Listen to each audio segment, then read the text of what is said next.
Hey guys, Steven Martinez with The American Dream. I just want to say a big thanks to all our supporters and fans. It's because of you guys that we're able to keep growing. Having said that, please don't forget to follow and subscribe. It means a lot to us. That's what helps us keep growing. And also, I hope you guys enjoy the next episode. Hey guys, welcome back to The American Dream podcast. I'm here with a very special guest, my good friend Will Jenkins. Thanks for coming, brother. Thanks for inviting me. CEO and founder of JPS USA, this is pretty cool actually, because we have a lot of different guests that do a bunch of different stuff.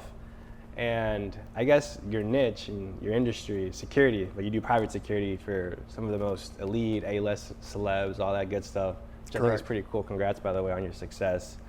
Having said that, I guess where you're doing now, what kind of brought you to that in terms of your story? People who don't know Will, who is Will? It started out when I was getting out of college, and I started working for American Airlines, and they taught me a lot of things because I went to aircraft weight and balance at the IOC, which is part of the corporate structure over there. I learned a lot, and then I ended up going to the military. In the military, I learned so much as far as like maritime services, security, and I was like, how can I bring this and make something better? So I went back to Texas, and I saw all these security companies kind of like half-assing it, I don't know if I can cuss on here or not, but do whatever you want, bro. But they were kind of half-assing it, and I was like, I can definitely change how security is done here in Texas for sure, and that's how it started. So went back to the drawing board, got out the military, and I just went hard on my ideas and everything like that. I did do a little bit of law enforcement as well, which brought me into that, and then collaborate from everything together, it brought me to that. So tell me that's a pretty interesting shift though, going from Marines, correct? Correct. Going from there straight to business. How was that, like that mind shift? What made you go into So business? for me, I've always had like a business mindset, and I think American helped me out with a lot of that. So when I went back, they sent me through a business course through Harvard, which is actually really cool. So I learned a lot from them. And just seeing how other businesses operate, I kind of just took that and made it my own. So with the whole security stuff, how do you, I guess, differentiate yourself with the competition? That's a very interesting market. What do you do to stand out? So the one thing is how we do security. We changed it. So when I got out, we saw security companies, like you got some guy who's like 60 years old, weighs 300 pounds, and like he can't carry a gun belt. And I'm like, if something was to happen in here, that guy is not doing anything. Yeah. So I went back to the drawing board and I was like, hey, in the military, we don't have any of that. Like we run a really good smooth operations, and how can I make smooth operations work out here? And so security, as far as what we do, we stand out because of our work and what we do. So we started building with clients. One of our biggest clients that we started out with was Chicken and Pickle. And then we started out in Dallas. And then they're like, hey, we got an issue in San Antonio. Can you help out? And we helped out. From there, we got our first nationwide contract. And so that expanded into other companies needing us for nationwide contracts and services. And all that came from word of mouth through our current clients, which was Chicken and Pickle. What's Chicken and Pickle? You never heard of Chicken and Pickle? Oh man, so it's like pickleball. Oh, okay. So professional pickleball, they do that, and they have a bunch of bars inside, and it's a really cool place. Definitely check it out. So I guess I'm intrigued too, because I know you've had a lot of A-list celebrities, a lot of high-end, high-profile people. Whenever you're dealing with these type of clients, I mean, how do you come about that? So as far as like how we get the clients, or how do we like both actually? Yeah, like how do you even get in contact with someone of that caliber, and then how do you even deal with someone like that? So as far as getting the clients, I got a lot from partners. So for instance, when we went nationwide, we started expanding, and there's no way a startup company can do everything by themselves. So I found a bunch of guys that were doing similar work to what we were doing, just straight up good work, nothing sloppy. And so I made friends with them, and then we decided to do business with each other, MOUs.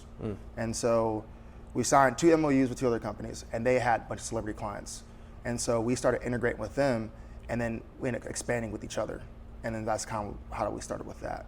As far as dealing with the actual celebrities, you'd be surprised, but a lot of them are pretty cool. Really? Yeah. And then some give you a little run for your money, but the majority of the time they listen to you. Because if you think about it, like you're in charge of their safety, you're in charge of like their wallet, you're in charge of so many things, and so you're there for a reason, and they trust you, and so. Now, why do you think? I understand the whole concept of, and I say this a lot too. You pray for the best, prepare for the worst, and I think it's important to obviously, be protected at all times. But why do you think people specifically look for security in the first place? So I'll tell you, if you have any valuable assets, right, you got a lot of money, you need to protect it. And so, for instance, celebrities or someone of like high caliber, they own a bunch of stuff, you can lose everything in an instance. It takes one fight out in town, one issue to where someone knows who you are and they actually pick at you to get a lawsuit, right? And then it's really easy to lose a lawsuit when you have all those valuables. So it's liability. And so it's mitigating the liability. So if you have any assets, definitely recommend getting security, because if you have it, you don't want to lose it, and just pay a little bit extra to protect it. And so talk to me a little bit about your childhood. I understand the Marines, the business side, but just kind of growing up, what instilled that mindset of being an entrepreneur, of hustling? Oh, well, I'm the oldest of 5. Okay. So I think oldest siblings always, I don't know what it is about us, but we just start going out there and conquering, and we got to lead by example. So that's part of it too. So from Buffalo, New York originally. Okay. Moved to Texas when I was about 12. My sister actually had sickle cell anemia. What's that? Sickle cell is currently an uncurable disease. Oh. At the time, they had a cure for it. And so we moved to Texas for the cure. They had it in San Antonio. So there was a kid who went through first, and then he got fully cured. He was the first kid to be able to be cured of sickle cell anemia. We went and visited him. He was doing really great. And so we liked what they had, so we went through the process. Well, while my sister was going through the process, he actually died. Oh, wow. And so, but for us, we were already invested. It was already too late. So she got done with the cure, started having similar issues he was having, and they were able to fix it and figure out what was going on. So right now, my sister is currently the first kid to ever be cured of sickle cell anemia and live. Wow. Yeah. So, and the cure is not around anymore. I don't know why. So what is that exactly? Or what are the symptoms? So it's a blood disease. Essentially, people with sickle cell anemia don't live past like their 30s. Wow. So her life expectancy was probably 25. That's what they told us. She had a stroke at the age of 5, and like completely on her right side, and she was right-handed and completely could not use her body. So at a young age, that's pretty tough. And then you also have to do blood transfusions monthly, and that's kind of like your entire life. Yeah. So now she's done with all that. She lives a complete normal life. How was that? Like, I guess as a brother dealing with that, with a younger sibling going through all that. So I definitely had to help out with my parents. So I'm in middle school and high school, having to sit at the hospital with her and stuff like that. Besides that, I mean, that's my sister. So, Yeah. It's family. You got to take care of them. For sure. But there was a lot of long nights in the hospital. But besides that, Damn. And then moving forward from, I guess, there, as you're getting older, where were you at? So getting older, I went to high school in Austin. And then me and my parents kind of like had like a little feud, I guess, or a tiff. I don't know what you would call it. Yeah. So for me, I'm like, man, I can do everything by myself, do everything on my own. And I was like, you know what? I'm leaving. And so at 18, I just graduated high school and I moved to Dallas. I didn't even tell my parents. I just literally just grabbed stuff and left. They had no idea where I was. So it was part of that. So then I started going to college in Dallas, and then I had a buddy, and he was like, hey, I got a job opportunity if you want to take it. And I was like, what is it? And he was like, it's in an oil field in Odessa. It was like, he's like, me get you a job. And I'm like, I'm thinking he's bullshit. I'm like, bullshit. Because he told me how much he was making. Yeah, they make good money at the refinery. And as an 18-year-old, I'm like, Yeah. no fucking way someone's going to pay me that much and don't even know me. He goes, I'll tell you what, I'll pick you up tonight. He goes, will you take the job? I'm like, if you pick me up tonight, I'll take it. Right? So I didn't hear from him for a few hours, and I get a phone call, and he's like, hey, man, I'm halfway there. I'm like, bullshit. Sure enough, pulls up in my driveway, picks me up. I'm like, fuck it. I told you I was going to go, so let's go. Went to Odessa, and I started out there doing water transfer for the oil rigs. So pretty quickly, I kind of moved up. I guess it's just the maturity that I had. After a few months in, I was pretty much running a crew. I was supervisor of a crew.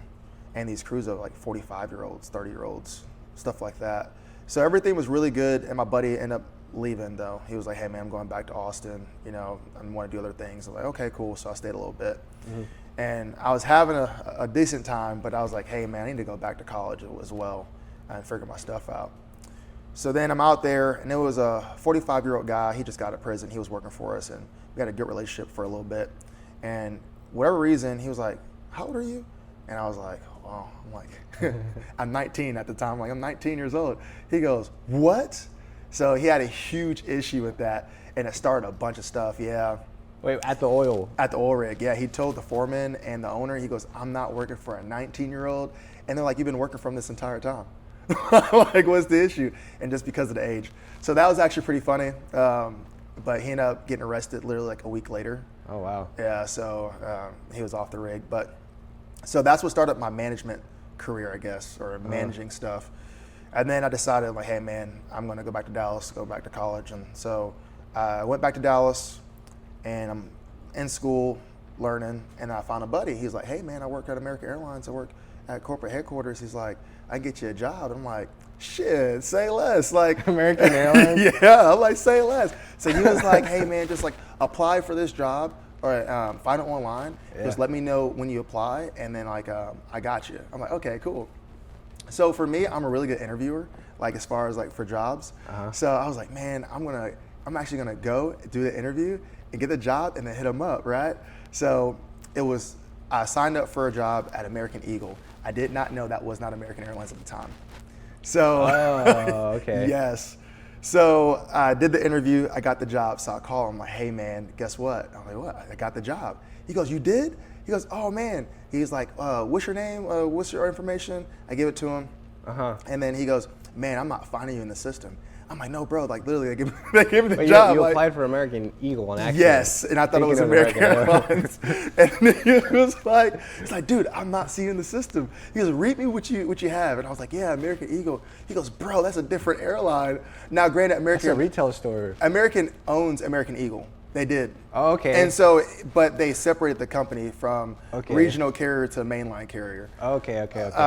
So I'm like, oh shit, I already accepted the job too. I already did it. So he's like, no worries. He's like, just do that and you can always transfer over. Yeah.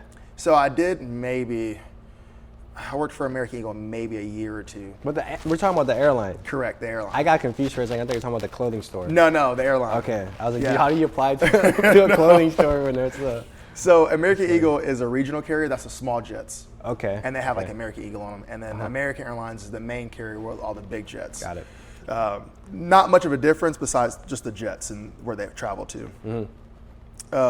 So I ended up working for them. I was a fleet service clerk. And then I did that for like 3 months. And then some of the guys were like, hey man, you want to be a crew chief? I'm like 3 months in, like brand new to this job. I'm like, yeah. So I ended up becoming what is called an LPR. It's lateral crew chief. But due to the policy, you're not allowed to be a crew chief until you have a certain amount of time on the job. And I didn't have it. But they saw whatever in me and they're like, hey, we see really good things in you. We want you to do this. So that was low key being a crew chief as an LPR. Yeah. And I did that for like another 4, 5, 6 months. And then I got another job offer and it was like, hey, you want to be an analyst? And I'm like, yeah, I'll be an analyst. Cool. So then transferred to be an analyst. And I did that for maybe like another year or two. And then that got really boring in certain aspects. And then so I ended up applying to mainline. And that's where I went to aircraft weight and balance. Okay. Which is an IOC part of the corporate structure over there. And so that's where I started learning like different things and had a great time. But before that, because the American Eagle job was a little bit boring being an analyst, I did inquire about the military, and my grandfather was a Marine. And so I was like, you know what, maybe I should go to the Marine Corps. And my stepdad was in the Army. And they always told me growing up, they're like, never go into the Army. Like, why? All the time. They're like, the Army, like you're just a number, like you don't mean anything to them, like never going to Army. So I heard that my entire life, okay, not going to the Army. And I met a Marine Corps recruiter. He was super cool. We became friends. He was like, yeah, man, like, you don't have to do this, but he goes, it's pretty awesome. And so I thought about it and I was like, you know what, I'm going to do it. I'm young at the time. I think I was 22. So I ended up going to the Marine Corps, and that was a wild ride. How was that? Man, I tell you what, the best times of my life and the worst times of my life, if that makes sense. And that's Give me one example of like a high moment and then another moment or a low moment. So let's start with a low moment. Yeah. Low moment would be just the daily life. Being in the Marine Corps is rough. It's a rough life. And you have everyone wanting to like pretty much like big dick each other, if that makes sense. Yeah. Right? Yeah. And then there's people that like, there's some people, I'm trying to say this politically, like, you know, there's some people that are like, you know, hey, I'm in the Marine Corps and that I'm leaning on that really heavy to be badass. And so I got rank now, and now I want to just like use this power, I guess, and then it just kind of gets rough. And then like, man, you and your buddies are, you know, thugging it out. Best times would be travel, 100%. We travel, we go and go to places, and we would have not much like supervisory over there. So a lot of times, like we would go overseas, and they're like, "Hey, man, the port's closed or this is closed, so we're not working for the week." And so you get all this time, like to just explore, have fun, and that was some of the best times for sure. Some of the stuff that I can talk about. Yeah, I understand that. Well, and the reason why I say that because I had a secret clearance, and then so there's a lot of things that I did that, you know, as far as that. Okay, awesome. So is it like when you see it like in the movies or on YouTube, is there a specific qualification? Like, do you go through a boot camp to become a Marine? Is it like a one-day thing, or is it 13 weeks? Is that what they call like Hell Week, or? No, so boot camp is 13 weeks. It's broken down to multiple phases. Oh, okay. You know, so the first week you're just getting your shots, you go on your doctor's visits. It's still pretty hell, and then you get to your deck to where your drill instructors are, and that's when like you get like the big shock. It's like, holy shit, like they're not fucking around. And then so you go through a few phases. First phase, they're just kind of like destroying you, trying to take you down mentally. Wow. Mentally and physically. Oh wow. I mean, so you're running every day. I mean, you're working out, you're fighting each other, you're doing, you know, a lot of cool things, but also they're breaking you down mentally so they can build you back up. And then you go to the next phase where you're out on the range, you're doing land nav, you're learning all these things that a Marine should know how to do, which is really fun. That's the fun phase. And then the third phase, that's when they start building you up and they start like trusting you a little bit more with a lot of things and getting ready for graduation. I've seen some crazy things, and everyone, if military people know, they're like, man, boot camp, you see some crazy things. Does everyone make it past that? No, they What's definitely like a don't. percentage? In the Marine Corps, I would say probably 85% make it Okay. through boot camp. Your 10, 15%, they leave, but those are the people that they were already not thinking they were going to make it in the first place. If you have your mindset that you can make it, you push through, you'll make it.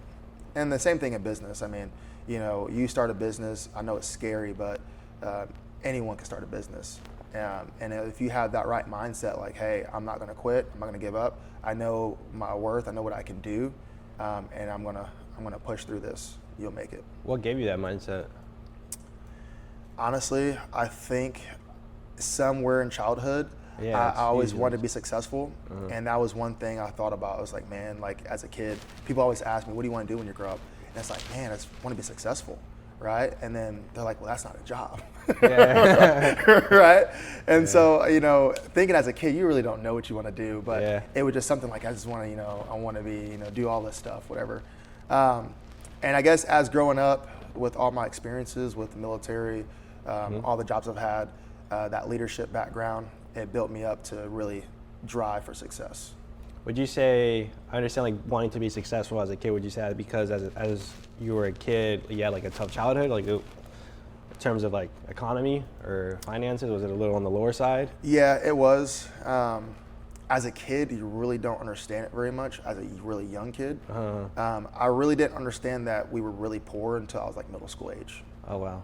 Like I knew like we didn't have everything that we see on TV. You see kids on TV, whatever, and it's like for us that's normal, like, you know. But middle school was kind of like, oh, okay, like, you know, I don't have the Jordans that everyone has, and I don't have like all that stuff. It's like, okay, we're poor, and that's when I realized it. And that kind of gave you that shift of like, I want to be successful. Correct. Yeah. break that cycle. Yeah, our neighbor, I remember he had this like nice BMW at the time, and I was like, oh man, that thing's sweet. And he was in the Army actually. And I was like, man, I wish we could have a BMW. And they're like, no, we got some like junk in the driveway. So those building blocks right there is what caught that for me. Just wanting more for your life, wanting more for yourself. 100%. And then also like, you know, my grandparents, they live in the hood, and all my family. And so I'm thinking about them too. Like there really, in my family, it hasn't been anyone that was successful that has like, you know, actually my mom was the first one to go to college. Yeah. Right. And so if you think about that, like I always wanted more. And then I knew that if we can do it, I can do it. Right. So moving forward, I guess with your time in the military, what happened after that? How long were you there for? So I was in the military for 4 years. Okay. So did a few deployments, but they were more not in Afghanistan. They were outside just because of like political stuff and what we were doing. But I had a lot of fun doing that. The one thing about military, and I tell people all the time, military is for certain people. If you get out of high school and you don't know what you want to do in life, hey, like you're like, man, I don't know if I want to go to college. I don't know what I want to do. Military is right for you, because the military gives you time to figure things out, right? Gives you time like to become a man, figure out what you really want to do in life. For people that are success driven and they know kind of what they want to do, military really isn't for you. But not taking out the equation, you can still do that like I did and be better off with it because it's also a building block.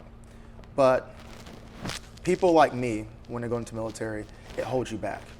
And the reason why I say that is you go into the military, you're treated like a kid, right? First, I was an adult, had a career, right? Doing pretty good in that career, very good in that career. And then I go to this side to where like, hey, like you got curfew. Yeah, like, you know, no, you can't do that. Why? Well, because we said so, and there's no reason for it. And so for me, it was like, okay, I'm gonna get out, I'm gonna start my own business. I'm gonna do the things that I want to do in life. And I remember at the time I had a Master Sergeant Wenzel. He was really cool, and he was saying, "Man, you can do your business while being in the military." And I'm like, "I'm not doing it." They were trying to convince me to stay in. Like, no, I'm not doing it. Yeah, I'm good. Yeah, and so that's what got me out. So how old were you when you got out? 26. And then from there you went to law enforcement, or? Yes, I did that for a little bit, and I did that pretty much. Getting out and I want to start my own company, I was in the middle of starting that, so that wasn't a startup. Okay. And the law enforcement gave me a better background as far as the security side in the civilian world. Because what I know is the military world at the time, right? Maritime services, that's what we did over there, and all the other military stuff. The law enforcement gave me the like civilian side of it, and I'm grateful for that time because it taught me a lot. But the business side, it was. When we started the company, it was a little rough at first, which is every business. It's like, oh man, how do we get clients? You know, what do we do? And we're signing up, we got all these licenses, we're good to go. And it started with one big contract, which was Milgard. They're not a company anymore. That's why we were with them, because they sold the company to a Canadian company, and they were firing and laying off people. So they called us and they go, hey, we need security because we're going to be like firing people. Oh, wow. And we need you there in case a strike happens. They act up. Yeah. You know, they refuse to leave. And so that was like our first big contract that we started, and it was like, that was the test for me. It was, we got something here, we can do this. How was the momentum? I guess once you had that contract, in terms of the business, was it flourishing, or did you have up and downs to really make it successful? The first year or two was up and down. It was really bumpy. It wasn't until actually COVID happened to where it was starting to take off. And I say that in a weird way because when COVID happened, our company was like still new at the time. I'm like, oh man, like COVID just happened. Our company's gonna go to the shit. I'm like, oh, what do we do? Well, everybody needed toilet paper, and toilet paper was going off the shelves, right? And then so security was needed in like all the stores, and security was needed everywhere. Wow. You know, and it was like, oh man, I never really thought that would be like a point to take off, you know. And then so that grew, and then we got some bigger clients, Chicken and Pickle, which led us to Pop Stroke, which Tiger Woods owns that. And then it led us to EP, and that's where we do celebrities, CEOs, people with high assets. It's incredible how an opportunity, something as simple as scarcity with toilet paper, can be an opportunity for a job. I'm serious. Right. It's amazing, like the perception of people.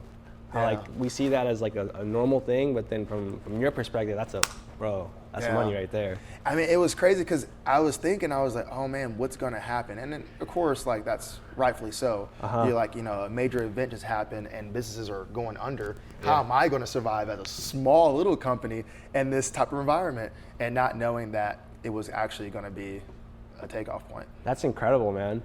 So I want to go back to something that you said that I wanted to touch base on. So you said when you were working at the refinery, you were 19, micromanaging people that were old. To this day, obviously you're an owner and entrepreneur, and I assume you still manage employees that are much older than you. How do you deal with that?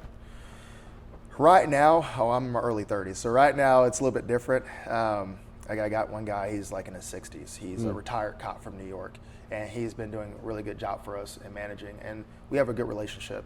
I think just doing that over the years, because when I was a crew chief and then when I was an analyst, we were also in charge of things as an analyst. There was always older people that I was in charge of. And I think I just got used to it, honestly. Well, how do you set that boundary though? Because I'll give you an example. So when I went into sales for the first time, I was a director of sales at 22, micromanaging people that were like 35 in their 40s. So it's a thing, and you have to set a boundary of respect too. But the thing is, I perform, and the numbers don't lie. I guess my question to you is, what gives you that mindset and that courage? Because some people might like it. They're like, oh man, like I'm timid. I don't want to employer talk to older men. They're not going to take me serious. What's kind of your go-to in that aspect of it? For me, I think it was learning. That first incident in the oil field, that was a learning point. It was like, okay, maybe I should not talk about my age, because he didn't know until I told him how old I was. So how I carried myself, I really didn't seem like I was that young. So whenever I became a crew chief, I still carried myself really well.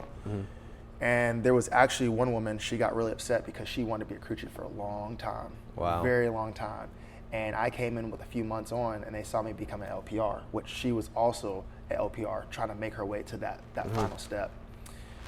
So she got upset and caused a big temper tantrum. Decided she didn't want to go work her flights, and she didn't want to go do this because she didn't want to work for someone who only had a few months on. Not because of my age, but because how much time I had in the job, because she didn't know how old I was. But you have experience prior to that too. Correct. So that's when they're like, hey, the policy does say this, you can't be, but we got you, we'll take care of you. So that was a second learning point.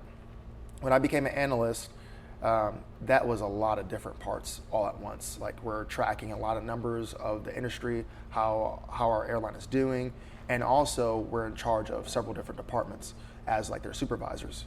And then so I have multiple people, 40s, 50s, 60s, and at this time I'm 20, 21 years old. Wow. Right? Yeah. So I would get calls and then hey, customer wants to, speak with you about this employee. And I go up there and I'm like, man, I'm 20, 21 years old. You got this 40, 50-year-old person that I'm sitting here listening to them complain about them. And then so that was more learning. But ultimately, I just wouldn't tell people how old I was. Do you ever let that power at such a young age get to your head? No. For me, I want to grow, right? And my main goal is, I know I want to be successful. I just don't know how I want to do it and how to get there at that time. And so I'm focused on my goals. I'm not really worried about ego or anything. Ego or, big dicking somebody. I'm not worried about it. Yeah. My mindset was somewhere else. I mean, I was grateful for the opportunity. You said something that I think is important that a lot of people lack, or maybe they're not that aware of it, but you say carry yourself, you carry yourself, you carry yourself. How important is it to carry yourself to a certain degree? Man, it is so important because if I carried myself in a different way, then I would have never made it to management, supervisor, or anything like that, because they would have said, oh, this young kid, he's 19, he acts 19, right? This kid who's 20, he acts 20, right? Yeah. But when you see the person and you're like, he acts like he's 30, he acts like he's older, and like, how old are you? And when you say it, they don't believe you.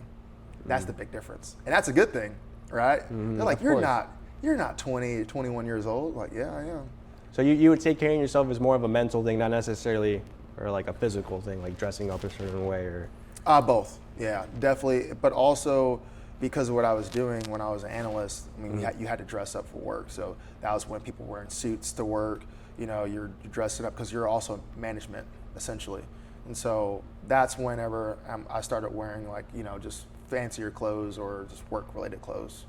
So for someone that is young and new and hungry and they want to be successful and they're driven, but maybe they're just lacking that spark, what would you recommend or advise them? I would say that just make sure your mindset's good. Make sure that when you go down this journey that you can propel yourself into that, but also obviously carry yourself well.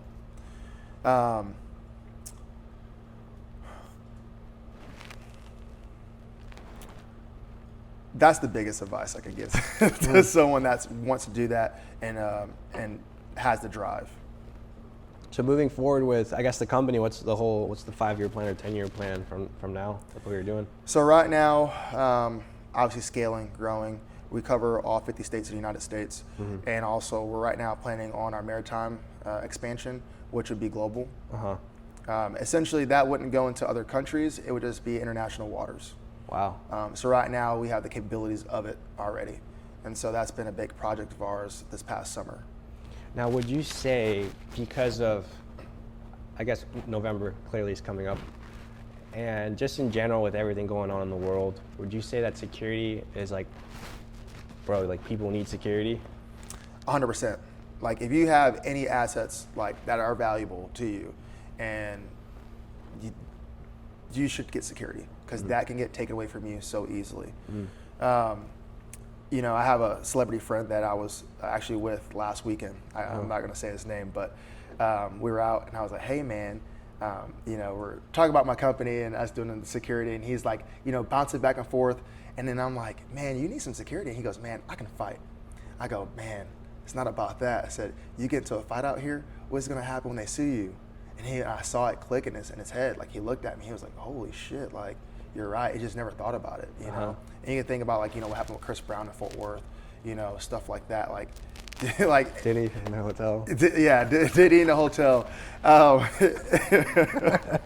There's so many things that can happen, and they're out of your control at that point, right? Yeah, so how do you control your stuff? Security, right? And we don't just secure a person. We look at their liabilities. So we'll look at our customers' numbers. We'll look at their expansions. And for instance, one of our customers, they're trying to expand all these places. And I'm like, okay, well, let's look at your plans. How many exits do you have in your property? How many entrances? What is your parking lot like? You got security cameras in that parking lot? And we talk about these things. This is me helping my clients better themselves as well, and that's taking care of their liabilities. And that's one thing that's also stands out as a security company, because people think security, they think of a guy sitting in a Denny's or whatever the case is. But it's not. It's more than that, especially if you have that relationship with your clients. No, you're right. Dude, you're putting me on a whole different game too, because whenever I'll do certain events, I obviously carry security as well, just for the safety of everyone involved, but just that level of professionalism, I never understood it until now, really. So I have a question. So let's say you're an average Joe and you have a family, right? And what are good tips that you would suggest for people just to have more security at home or themselves or their family? What would you recommend? It depends on, obviously the person, right? If you're just a regular person, you 9 to 5, you have a family at home, you got kids and a wife, whatever the case is, I would definitely get cameras, right? Doorbell cameras, stuff like that, just to protect yourself, because burglaries, thefts, all that stuff. How many cameras? Is there a specific place you should put them, just on the front door? Or? Definitely front door. Depends on your property, really. Your back porch, wherever you have an entrance to get to your property, I would definitely recommend cameras. Okay. If you're talking about, you have like a big house and you've got a bunch of assets, and then like, hey, people know who you are. Like you go out and people like, hey, that guy, like he's got money. That's when you need to think about having bodyguard services, right? You're like, hey, I think I need someone with me. And people look at that different ways. It's not always someone like behind you on your back at all times. Sometimes there's someone following you from a distance, and you know that guy's protecting you, you know, and you guys have that understanding, hey, I'm not gonna get too close to you. Or sometimes it is like, hey, I'm gonna be on your back because, you know, we're going through a crowded place. Or sometimes it's, hey, I'm gonna have like an undercover bodyguard there. So someone that's gonna just be around me and pretend like they're not with me. Like there's so many different ways that we do bodyguard services to match what our clients want. Because some clients don't want the look, but they want the security, and so we can accommodate that. Or some people just want the look because they like, oh man, it looks cool. We can accommodate that, right? Yeah. But ultimately, we're there to protect, and so that's what we do. So with you, I understand the business side now. With you, what's kind of your game plan in the next 5-10 years with what you want to do? So right now, I'm in the process of starting another company. Okay. It's logistics, and so it's pretty much moving things. We're doing that. We actually have another business. It's called TBO, Texas Business Owners and Executives. And all we do is events, right? We host events to where business owners can get together and make deals with each other, right? Successful business owners. And so we have that. We do events looking like twice a year right now. So last one was in June. So for, I guess, someone that wants to get into security, or maybe someone that wants to work in security, what would you say are like kind of the criteria or qualifications for them to really get into that industry? So that's a good question, because I have some buddies that I've actually given that advice to. It really depends on the person. Again, situation dictates. Yeah. But if you have military experience, I mean, your door is pretty much already open. Really? Right? You have military, people take that tactical, that mindset, all the things that come with that, and it makes you a good person to work with and to do this kind of job. If you don't have any military experience or any law enforcement experience, it's really hard to get into that in the right way. You're gonna have to do some research, right, to find out like, oh, like what is the job, and like what does that job look like for you? Because if you're looking to do it just because you want a paycheck, you know, I don't recommend getting into that industry. That's not gonna help you. You're there to protect people, and so like the sheepdog, like you're there to like for your client, and it takes more than just wanting money for it. It takes passion. How important was or is the military / law enforcement played a role in your life, not just as an entrepreneur, but just in general with everything? Yeah, so the Marine Corps was definitely the biggest. It's a stepping stone, 100%. You know, when people say, oh, you know, I'm a Marine, that means something more than, hey, I was just in the military. Like, oh, you're a Marine. Like, you did a lot of things for our country, you know. And that right there was a stepping stone enough, but also the things I've done and the things I set myself up for when I was in the military. Like there was classes coming up, hey, he wants to do this, I want to do that, right? Hey, like, you know, our unit's going to deploy, he wants to go, I want to deploy, you know, I want that experience. Like, and so it was gathering that experience, and I ranked up really fast. I was a sergeant within like 2 years in the military, in the Marine Corps. With what you're doing now, with following with the Marine, would you say, I guess, getting instilled that discipline, is that important to being a successful entrepreneur now, being disciplined? 1,000%, yeah. Without discipline, I mean, you're going to crash and burn. For advice for people who don't have that discipline, you can gain that. You can gain that without military experience, without any of the hard stuff. Just understand that you have to work on yourself. It takes work and research. Like, hey, how do I, you know, discipline myself? Like, oh, I want to eat that cupcake, you know, and I can't discipline myself to not eat cupcakes. All right, well, wean yourself off those cupcakes. Stop eating cupcakes. Take your butt to the gym, right? Work out and get your mindset right, and then, you know, build that discipline. I agree 100%. It's funny you said that. I think a few days ago I did a post on, I think, Facebook. So I've been doing the whole cold plunge and sauna, infrared sauna thing. Okay. It's pretty cool. It's like an in-suite thing, and I've been doing it pretty consistently. And I was kind of like thinking, like, I go into the sauna, get in my head, and I'm like meditating, law of attraction, praying, all that good stuff. And then I realized something. I was like, well, the cold plunge in itself, or the act of the sauna, doesn't make you rich or a millionaire, right? But it instills good habits, but more importantly, it instills consistency and discipline. Yeah. Like knowing that, like, I don't want to jump in that cold water, but then you jump in the cold water, right? Obviously, I'm not going to wake up with $1 million after I get out the cold water, but it's that discipline. It's those good habits, man. And I think slowly you start to, build upon those bricks. I guess once you realize that in order to get where you want to go, you have to do things you don't want to do. That's a good one. Right? Yeah. Getting that cold plunge, you don't really want to get in that cold water. Yeah. You know what I'm saying? Like, no one wants to do it, but you do it. And that's discipline right there. It's the same thing in business. You got to do things you don't want to do, and that's going to make you successful. But enjoy the journey. I love that saying. For anyone, I know we're cutting off on time now, but for anyone watching, what would be kind of like your closing statement for a young Will, trying to be successful? He wants to be successful. What would you tell him? I'd tell him block out the noise. There's a lot of people that will shoot your ideas down. You'll say, hey man, I really want to do this. And they're like, that's stupid, don't do that. But like, that's your goal. Like that's your vision, you know? No one can tell you that your goal or your vision is stupid. And then once you do it, they're always going to be like, oh, I knew you could do it. Yeah. Like bullshit. You know what I'm saying? And so block out that noise. Just, if you have an idea, don't speak on it with a lot of people, because they're going to just poke holes in it. And granted, sometimes that's warranted. Sometimes, like, hey, you have an idea, you're like, man, like, poking holes, and like, hey, maybe think about this, think about that. Some of that's good, right? Because you're like, oh, I didn't even think about that. Yes, that's going to help me with my plan. But not the holes where just don't do it all together. That doesn't help anybody. Absolutely. Block out the noise. Follow your dreams. Follow your goals. Block out the noise, bro. Block out the noise, man. I appreciate it, man. Thank you so much for coming.